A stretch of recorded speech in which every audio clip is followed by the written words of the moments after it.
നമ്മൾ എത്രമാത്രം സമയത്തിന് വില നൽകുന്ന ആളുകളാണ് നമ്മൾ വളരെയധികം ചിന്തിക്കേണ്ടിയിരിക്കുന്നു. അതിനായി നിങ്ങൾക്ക് ഞാനൊരു ചെറിയ കഥ പറഞ്ഞു തരാം. ഒരു ധനികനായ അപ്പന് ഒരു മകനുണ്ടായിരുന്നു.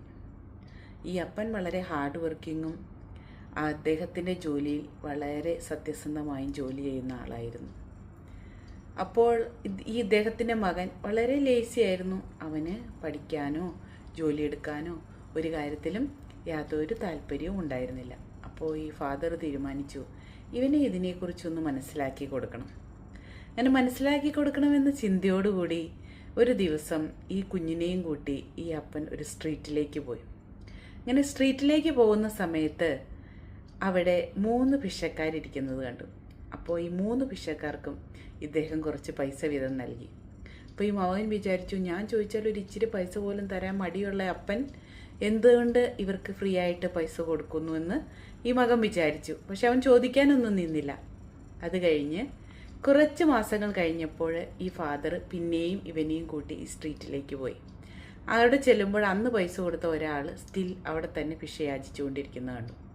അപ്പോൾ അദ്ദേഹം ചോദിച്ചു, നിനക്ക് ഞാൻ അന്ന് കുറേ പൈസ തന്നിരുന്നല്ലോ, നീ പിന്നെ എന്താ ഇങ്ങനെ ഇവിടെ വന്നിരിക്കണേ? അപ്പോൾ പറഞ്ഞു, ആ കിട്ടിയ പൈസ മുഴുവനും ഞാൻ അത് 3 മാസം കൊണ്ടൊക്കെ അവസാനിപ്പിച്ചു. വീണ്ടും ഞാൻ ഇങ്ങോട്ട് വന്നു. മറ്റ് 2 പേര് കൂടി ഉണ്ടായിരുന്നല്ലോ, അവരെവിടെയാണെന്ന് അറിയാമോ എന്ന് ചോദിച്ചു. അപ്പം അവൻ പറഞ്ഞു, ഒരാളെ പറ്റി എനിക്ക് വലിയ വിവരമൊന്നുമില്ല, പക്ഷേ മറ്റൊരാളത്തെ അപ്പുറത്ത് വലിയ ഹോട്ടൽ കാണില്ലേ, അതിപ്പോൾ അവൻ്റെയാണെന്ന് പറഞ്ഞു. അങ്ങനെ ഈ കൊച്ചും അപ്പനും കൂടി ഹോട്ടലിൽ ചെന്നു. അവിടെ ചെന്ന് അദ്ദേഹത്തെ കണ്ടപ്പോൾ അദ്ദേഹത്തിന് ഭയങ്കര സന്തോഷമായി, ഒത്തിരി താങ്ക്ഫുള്ളായിരുന്നു.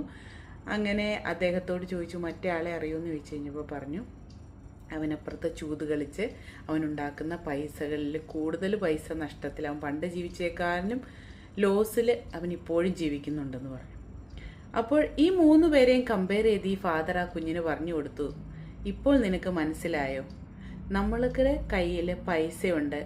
ആ പൈസ നമ്മൾ ഓരോ സമയത്തിനനുസരിച്ച് എങ്ങനെ വിനിയോഗിക്കുന്നു എന്നതിനനുസരിച്ചാണ് നമ്മുടെ ജീവിതത്തിൽ എന്തുണ്ടാകുന്നത്, വിജയമുണ്ടാകുന്നത്. എല്ലാവർക്കും ഒരുപോലെ ദൈവം തന്നിരിക്കുന്ന സാധനമാണ് സമയം. പക്ഷേ ആ സമയം നമ്മൾ എങ്ങനെ വിനിയോഗിക്കുന്നു എന്നുള്ളത് വളരെ ഇമ്പോർട്ടൻ്റ് ആയിട്ടുള്ള കാര്യമാണ്.